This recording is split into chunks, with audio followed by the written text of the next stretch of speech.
Good day everyone, we are here to present our project for System Analysis and Design at the University Malaysia Sarawak.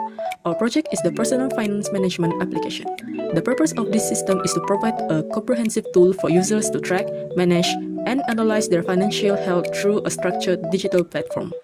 I am Zeti, a system analyst, and I focus on defining the system requirements and ensuring our logic flows were sound. Meanwhile, Cindy and Alvin are our UI/UX designers.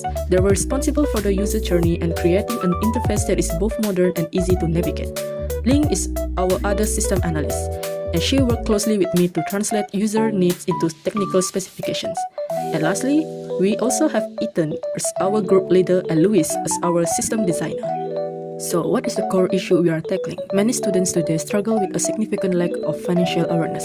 They often find it difficult to track daily expenses and makes it nearly impossible to save effectively or understand where their money goes. Our solution is a centralized personal finance management system. This application provides budgeting guidance through real-time tracking and automated budget alerts. We unify financial data to eliminate confusion, helping students build better habits through actionable insights and turning financial stress into long-term discipline. Now, let's look at the logical design. In our context level diagram, you can see the personal finance management system acting as a central hub. The user interacts by providing registration data, transaction data, bill data, budget data, and saving goal submission. In return, the system provides account status, validated transaction history, bill reminder, budget alerts, and financial insights. The system admin manages the backend by providing an updated version to the system, which then sends updated notification to the user. Next, for level 0 data flow diagram, process 1, 2, and 3 handle the basics, which including managing user account, transaction, and bills, supported by their respective database. While process 4 and 5 focus on planning, specifically managing budgets and saving goals. Then process 6 will generate report and insight based on user data. For process 7, it allows for community interaction via forum discussion, and finally, process 8 will handle the system update triggered by the system admin. Now, let's look at the updated logic for process 2, manage transaction, in our level 1 data flow diagram. First, the system captures transaction data and sends the captured data to be compiled and validated. Once validated, the validated transaction history is sent to the transaction database for permanent storage. To provide accuracy, process 2.3 calculates and extract balance information, pull this history from the database and returns the calculated balance information. Finally, process 2.4 display balance information, takes that data to fulfill user viewing requests. To show you how this looks for the user, let's walk through the manage transaction process. From the overview homepage, there is a record icon below. When the user clicks on the record icon, it will lead them to add expense or income page. For expense, they can enter expense value by selecting categories like shopping. After they enter the amount, it will be saved successfully. While for income, user can select income categories such as part-time, and they enter the income value. Once everything will be saved, the display balance information 2.4 process updates the total balance, total income, total expenses, and spending by category chart in real time.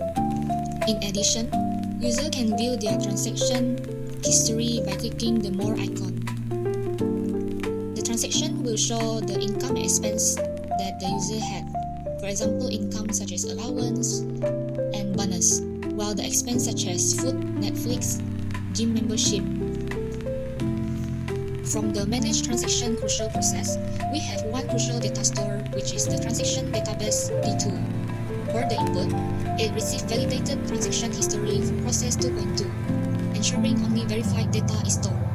As a storage, it serves as the primary repository for all historical financial records. Lastly, the output, where it provides balance information to process 2.3 and 2.4, ensuring that every balance the user sees is based on 100% accurate, validated history. This is the end of our video presentation. Thank you for watching. So now I will explain one by one on how to use our interface. When users enter the apps, users can either sign up or log in. The authentication flow is designed to be simple and quick, minimizing frictions.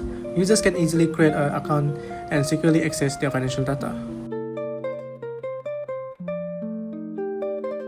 In case users forget the password, they just simply add their email address that associated with the account, and then we will send the verification code, and then the users can reset their new password and access to the account with their new password. In case the users are new to the app, they just simply click on the sign up and create their account by adding their username, password, and their email address. And this is our dashboard, where users can see the overview of total balance, the budgets, and the summary of the transactions. The charts allow users to immediately see the total balance of the income and the total balance of the budget that's safe to use. When users slide up the transaction summary, users can easily see the overview of the transactions. Users also can customize their budget by clicking to the budget and set their budget with their preference. Users also can edit their expense and income by clicking on the record button.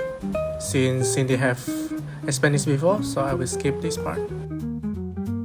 Users can access their financial report by clicking on the report button. In this page, users can see through their total balance, total income, total expense, and a chart which show the spending by category, for example like the food, entertainment, and so on.